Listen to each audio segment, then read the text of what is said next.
Tyler from Aspire Sports. I'm going to be giving you information about Christian McCaffrey and kind of how to replace him if you have him on your team.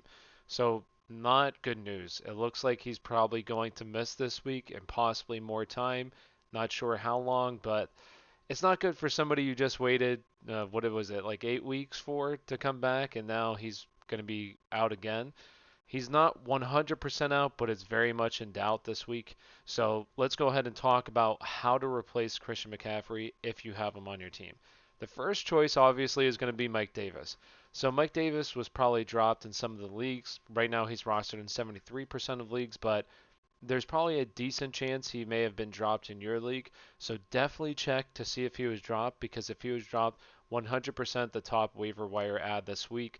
So hopefully he's there for you. If not, I have a couple other options here as well. The first one's going to be Duke Johnson. Now, this depends on David Johnson if he's going to be active in this game. He had a concussion, was knocked out of last game, so he needs a clear concussion protocol. But if he doesn't, Duke Johnson's going to be in a spot where he's going to see all the work. He's going to play Cleveland, who Cleveland, they're decent on the ground, but this is a revenge game, right, for Duke Johnson. So I think he is one of the top waiver wire ads this week as well. And the next person would be Matt Breida.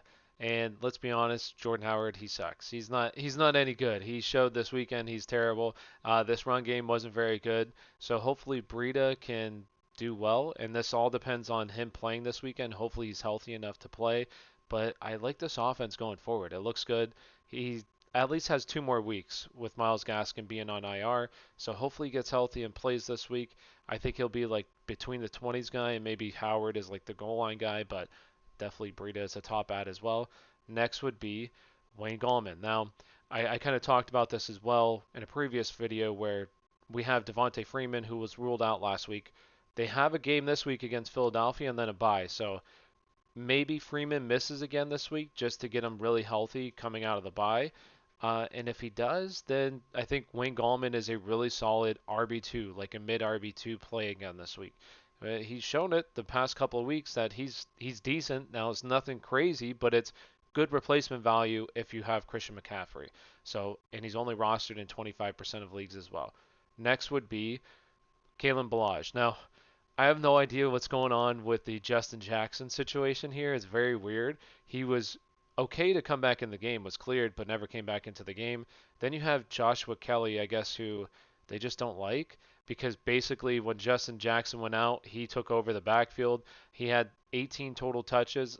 So he's just a guy in this backfield if Justin Jackson were to miss time. And plays Miami next week, who Miami honestly doesn't look that bad, but if you get a guy who's going to get like 18 touches, yes, I would like him. And if Justin Jackson misses, he's a top ad.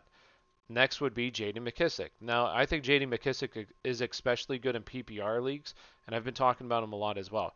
Only rostered in 24% of leagues. Had 12 points this past week. He had 9 catches. I think it was for like 60 some yards or something, but he's going to be a guy who is leading the backfield in snaps. It's not Antonio Gibson, it's J.D. McKissic. They obviously trust him.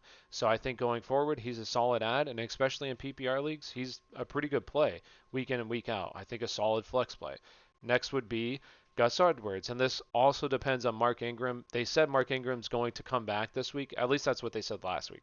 So we'll see if he comes back. If he doesn't, then yes, he's also a really good ad as well. 37% rostered in leagues, gets New England, who New England hasn't really been that good on against the ground this year. So I think he's a solid ad, especially if Mark Ingram misses time. And the last one here is going to be Cordarrelle Patterson. This also depends on David Montgomery being out. Cordarrelle Patterson is listed as the second running back behind David Montgomery, so I don't know if that means he'll get like all the work. I have no idea exactly how this will work out, but right now he's only rostered in 5% of leagues.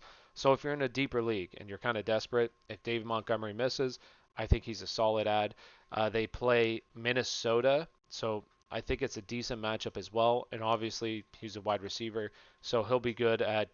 David Montgomery was one of the highest targeted running backs in the NFL this year. So I think Cordarrelle Patterson will kind of pick up those targets, which is especially good in PPR leagues. So with that being said, if you have Christian McCaffrey, it's not the end of the world. You kind of got through these like 8, 7 weeks, however long he's been out. You can get through a couple more here. So if you need any more questions, if you have any more questions or need any more advice, ask in the comments below. We'll answer any question you have. Good luck and have a great day.